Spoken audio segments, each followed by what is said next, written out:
Welcome to my YouTube channel. Assalamualaikum. Let's learn how to make a basic flower for Arabic henna designs. Let's start by drawing a spiral, which is a fundamental element in henna designs. Next, add a curve at the top of the spiral, curving it upside down. Now draw two more curves on each side of the spiral, making them face each other, and two more curves beneath the spiral to make a complete bud shape.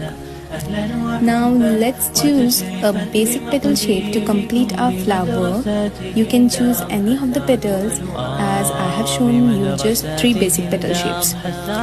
It's time to add some shading to give our flower more depth.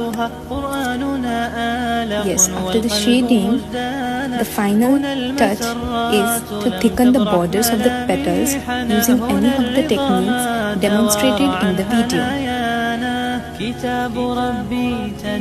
And yes, there you have it, a basic flower perfect for beginners to use in Arabic henna designs. Thank you for watching. Stay tuned for more videos. Click, share, subscribe my channel.